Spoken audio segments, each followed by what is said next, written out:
demander à Dieu qu'il protège notre peuple et qu'il éclaire tous ses dirigeants. La masse qui nous attend demain, cette masse demande autre chose que le bien de vote aujourd'hui. C'est le pain, c'est le progrès. Il faut que nous puissions construire cette nation.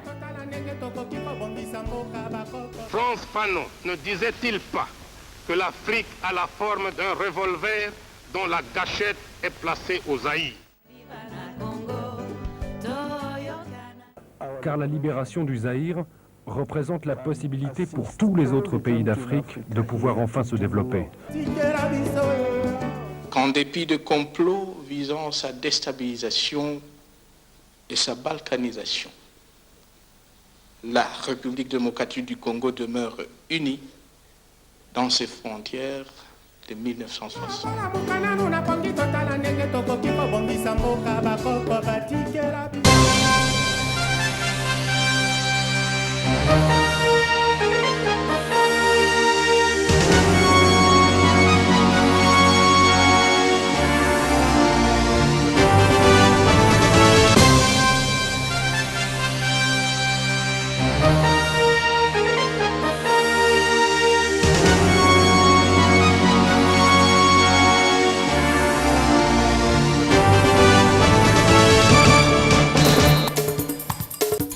Merci de choisir Télé 7 pour vous informer. Mesdames et messieurs, bienvenue dans cette édition d'information dont voici les principales articulations.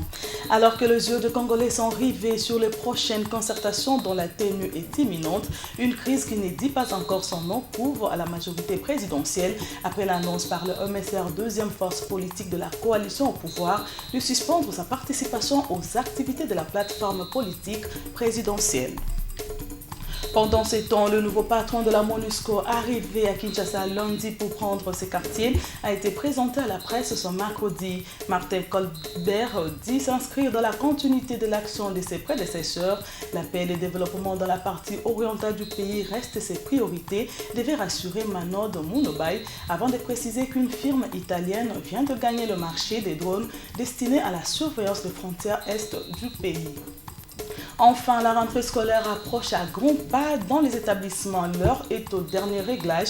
Mais qu'en est-il de la campagne d'inscription gratuite lancée par le ministre de l'EPSP? La question est abordée dans un grand format que vous aurez le plaisir de suivre dans ce journal. Encore une fois, merci. Je l'ai dit il y a un instant, une crise couvre désormais au sein de la majorité présidentielle après la condamnation du député national MSR, Moindo Nzangi Butondo. L'élu de la ville de Goma, arrêté dimanche, a été condamné par la Cour suprême de justice pour avoir tenu des propos discourtois sur la personne du chef de l'État, incitation à la haine et atteinte à la sûreté de l'État lors d'une émission sur une radio locale. Devant ce procès qu'il juge expéditif, le mouvement social pour le renouveau vient en guise de protestation de prendre la décision de suspendre sa participation à toutes les activités et rencontres à caractère politique au sein de la majorité présidentielle jusqu'à sa libération. C'était au cours d'une réunion d'urgence tenue ce mercredi par la haute direction de cette formation politique en son siège de Kintambo. Suivez. En cette période où le pays négocie un virage politique historique pour que la nation congolaise se réconcilie avec elle-même et avec tous ses fils et filles en vue de jeter de nouvelles bases de la cohésion nationale, les MSR n'acceptent pas que de pécheurs à nos troubles, revêtus de prérogatives régaliennes, se comportent en fossoyeurs de cette cohésion tant souhaitée.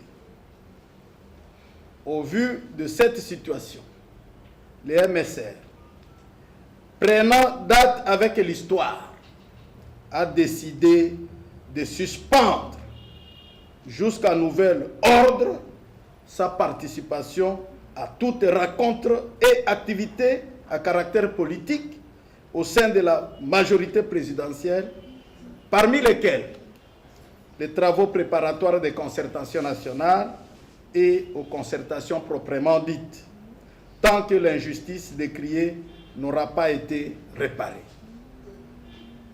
Les MSR expriment sa reconnaissance et apprécient à leur juste valeur le soutien et l'accompagnement des députés nationaux de la majorité comme de l'opposition qui n'ont pas abandonné leurs collègues et camarades tout au long du procès.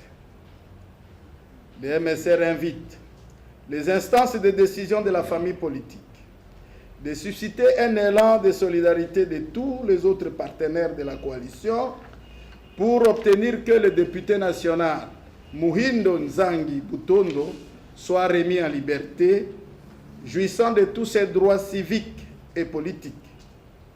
Il en est de même de tous de ceux des nôtres qui, au mépris des lois, se trouvent actuellement dans des cachots à Goma. Le MSR rassure les membres et les sympathisants du parti de l'accompagnement, de l'encadrement et de la diligence que la direction du parti assurera au suivi du dossier de l'honorable Muhindo Nzangi Butondo et les appelle au calme et à la confiance. Pendant ce temps, le tout nouveau représentant de la MONUSCO séjourne depuis lundi à Kinshasa où il est venu prendre ses fonctions. Manoj Munubai, porte-parole civil de la MONUSCO, l'a annoncé ce mercredi à la presse au cours de la conférence hebdomadaire de la MONUSCO. Il a également précisé qu'une firme italienne vient de gagner le marché de fournir des drones destinés à la surveillance des frontières orientales du pays. Mariam Boya et Baby Malobo. La sécurité, la paix et le développement durable, surtout dans l'est du pays, semblent être des priorités pour le nouveau représentant spécial du secrétaire général des Nations Unies en RDC. Martin Kobler est déjà ici à Kinshasa pour prendre ses fonctions à la tête de la MONUSCO. Pour sa part, le porte-parole civil de la mission onusienne Manoj Munubai rassure que Martin Kobler travaillera dans la droite ligne tracée par ses prédécesseurs. C'est-à-dire que la volonté n'a jamais manqué de la part de ses prédécesseurs. Et cette même volonté habite le nouveau représentant spécial qui vient d'arriver. Donc, sa déclaration, c'est simplement pour dire que cette volonté existe, mais il n'ignore pas les difficultés. Il ne va pas baisser les bras avant même d'avoir commencé son travail. Il travaillera avec toute la bonne volonté et l'engagement qu'il habite. Face aux revendications de la population du Nord Kivu qui exigent que la brigade d'intervention entre vite en action, le porte-parole de la MONUSCO précise que la volonté du peuple sera prise en compte par son organisation.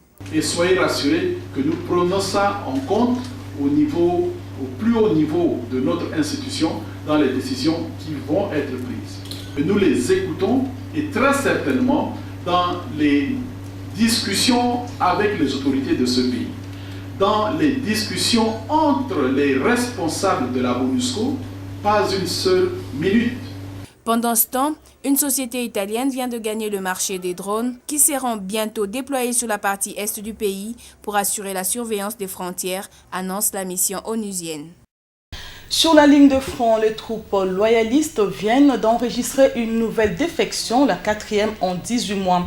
Tous les déserteurs vont rejoindre le rang de M23, ce qui conforte la thèse de l'infiltration de l'armée nationale par les forces ennemies, selon le journal Le Potentiel. Suivez à ces propos ces commentaires de la rédaction avec Eric Makoulou.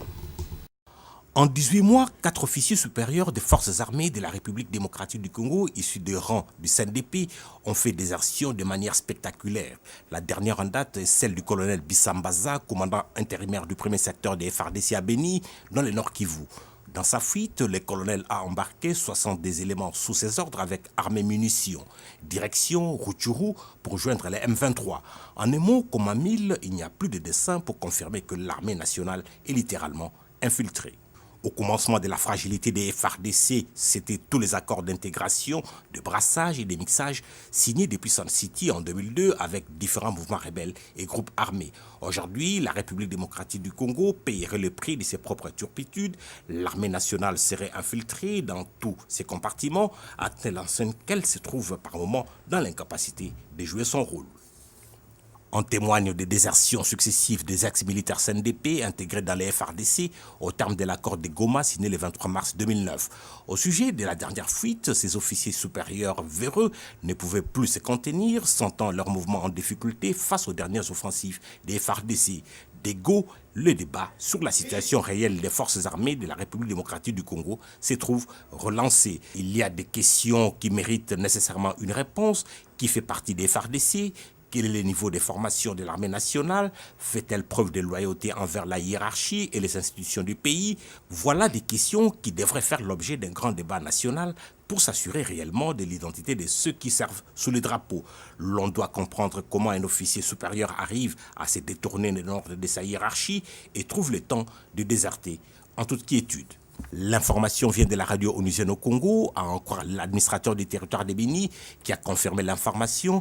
Les déserteurs ont emporté une importante quantité de munitions avant de se retirer dans la brousse à Samboko, un village situé à environ 90 km au nord-ouest de Béni. C'est dans ce village, indiquent certaines sources, qu'est déployé le 807e régiment des FARDC, une unité dirigée jadis par le colonel Richard Bissambaza, avant qu'il n'assure l'intérim du commandant du premier secteur de l'armée nationale à Béni.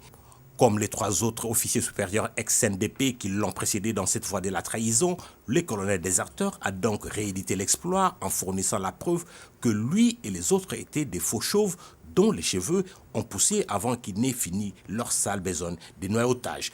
Comment recréer l'esprit de corps au sein d'une telle structure? Pas facile en tout cas. Le verre est dans les fruits, l'armée nationale doit être nettoyée de fond en comble pour le débarrasser des brebis galeuses qui plombent son action lorsqu'il s'agit de remplir sa mission. L'efficacité des forces armées de la République démocratique du Congo en dépend.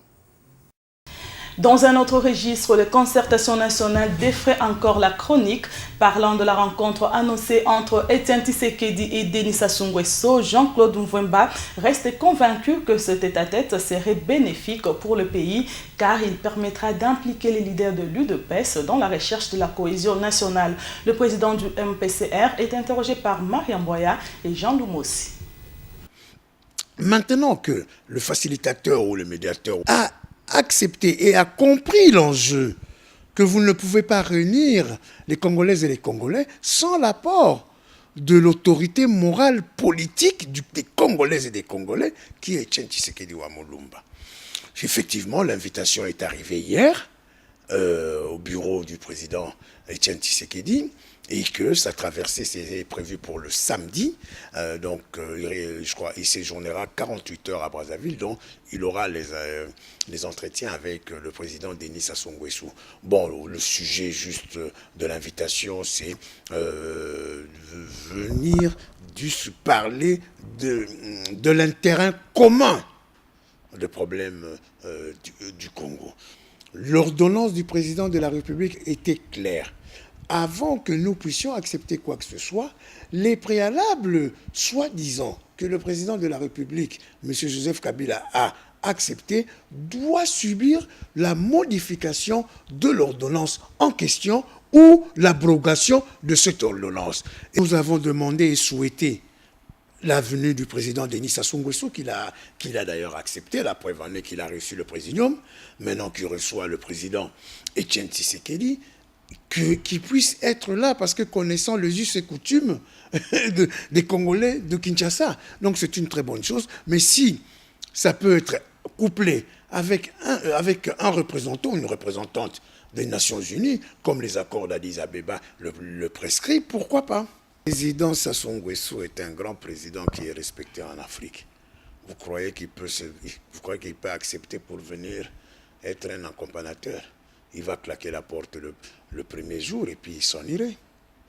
À l'intérieur du pays, précisément dans la province orientale, le gouverneur de la province, Jean Bamanissa, invite son partenaire, en l'occurrence l'entreprise affectée à des travaux de modernisation de la voirie urbaine, à s'impliquer dans son programme de réhabilitation des infrastructures routières. Il s'agit pour eux de mettre le batterie à fond pour réhabiliter les routes de ville de Imbokolo et Bunia, une promesse faite aux populations lors de son séjour dans ce coin de la province. Reportage.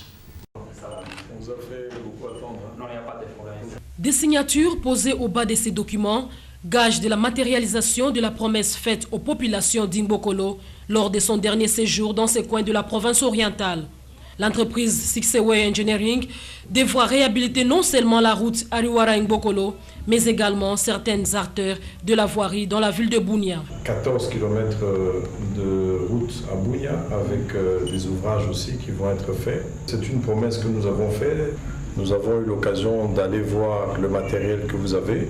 Vous avez du bon matériel. Il y a aussi le contrat ici de Ariwara jusqu'à Mbokolo. Nous voulons d'abord commencer avec celui-là qui fait 35 km et nous espérons que vous allez vraiment vous mettre très rapidement au travail parce que cette population attend. Jean-Bamanissa Saïdi tient à ce que ces travaux soient exécutés dans les délais.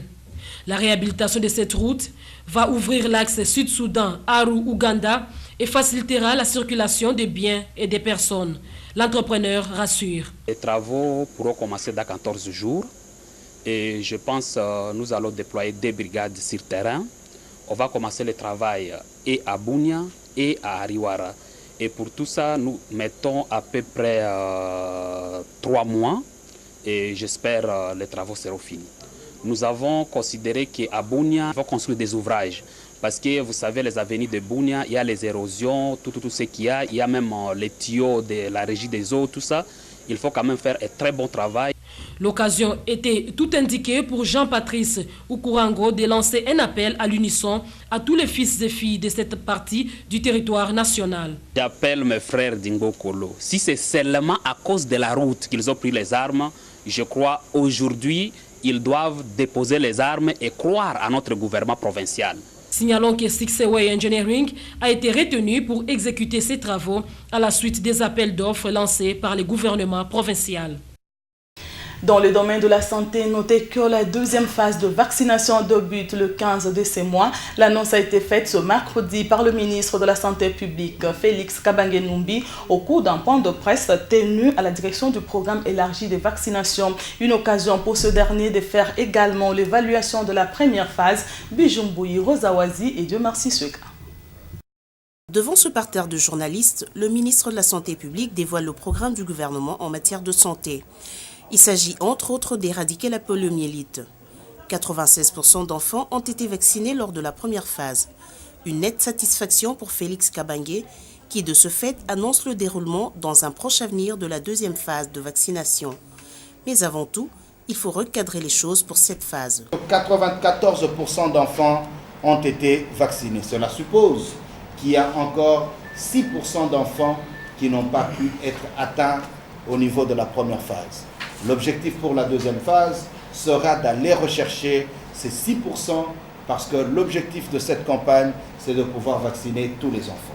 Il y a eu une petite négligence dans certaines zones de santé par rapport à la formation. Voilà pourquoi pour cette phase, deuxième phase, nous avons tenu à recadrer les choses et pour la première fois, le ministère de la Santé vient d'envoyer des inspecteurs pour la campagne de vaccination. Vous le savez tous qu'on n'envoie que des superviseurs. Mais nous avons envoyé des inspecteurs parce que cette fois-ci, nous nous sommes dit, nous allons sanctionner les gens qui ne vont pas respecter les différentes mesures. Pour cette deuxième phase, aucune cérémonie officielle n'est prévue. Le gouvernement s'inscrit plutôt dans la logique de la sensibilisation sur le terrain. La rentrée scolaire 2013-2014, c'est dans 2 semaines. Sur le terrain, on n'observe pas encore d'engouement au point de vente des fournitures scolaires. Une situation qui est loin de plaire les vendeurs. Et c'est le constat fait par Jemima Mogo et Baby Malobo ce mercredi au grand marché de Kinshasa. Suivez. À 2 semaines de la rentrée des classes, les marchés quinois sont inondés des fournitures scolaires. En y faisant un tour, on a la latitude de voir une gamme variée de ces articles. Ici, ce sont des uniformes, là, ce sont des baskets, des pantoufles et autres. Étalés, ils attendent des potentiels acheteurs. Ces derniers, soucieux de bien préparer cette rentrée, se dirigent vers les lieux de vente où ils ne peuvent malheureusement que constater une hausse des prix.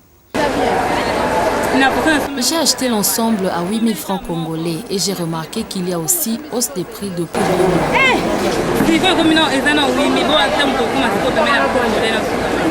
Les acheteurs sont certes là, mais leur affluence est loin de satisfaire les vendeurs. Pour ces derniers, la vente demeure encore timide.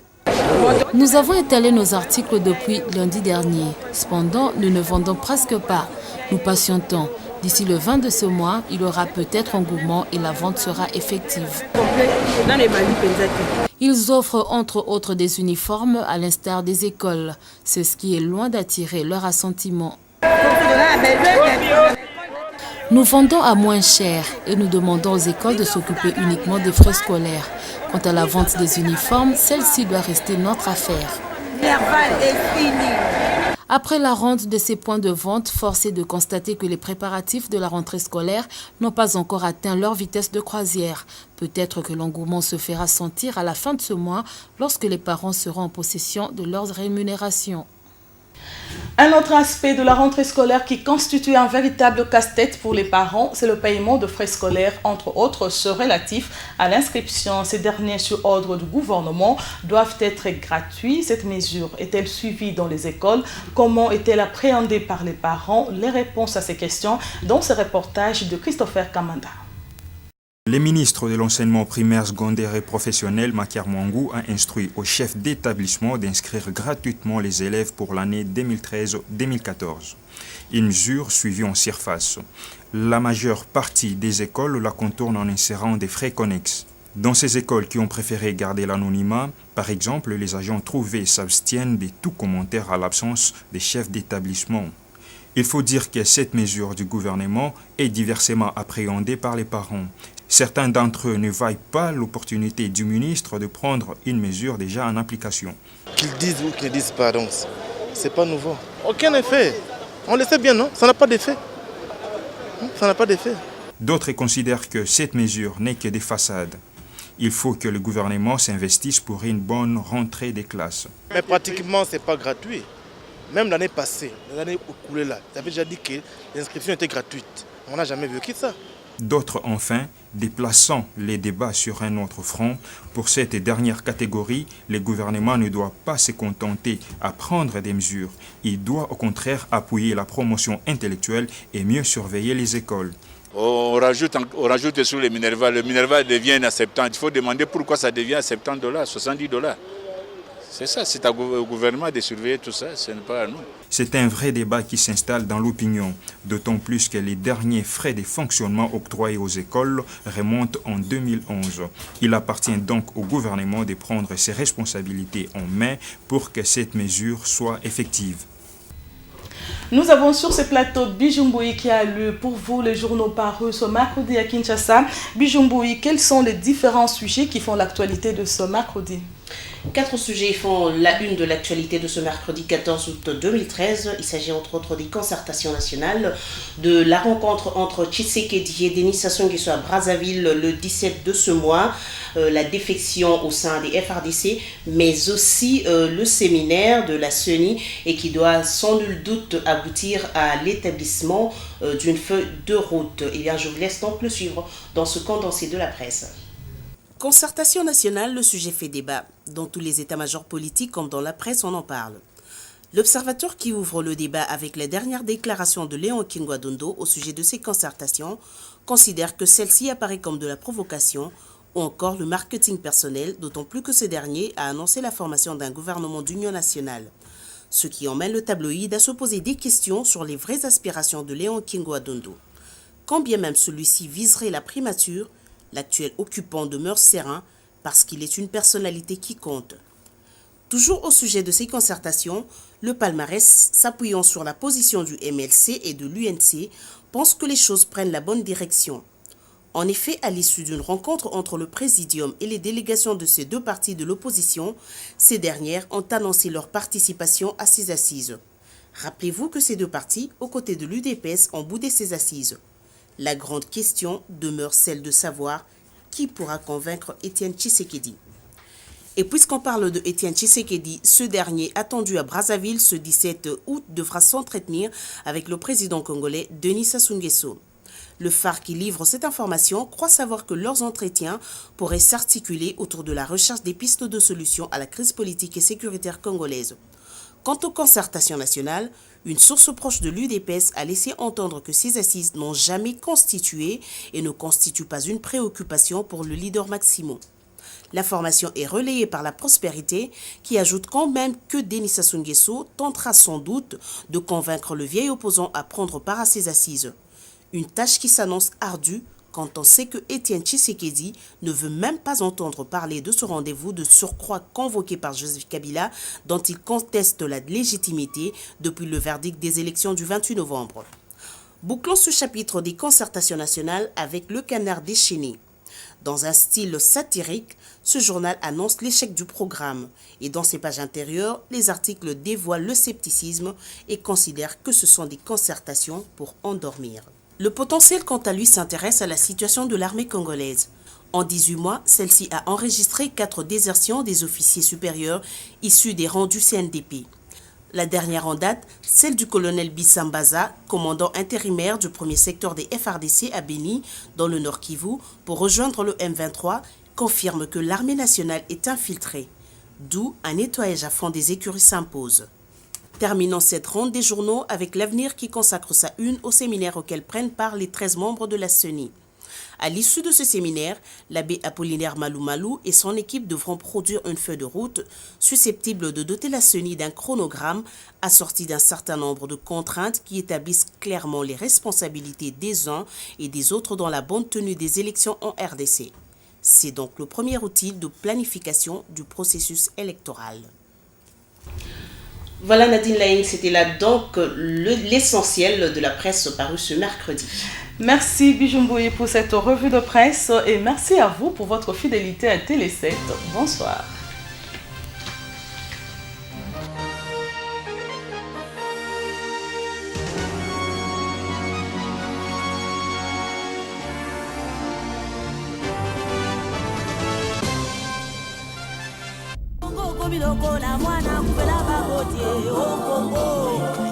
Les complots étaient déjà faits.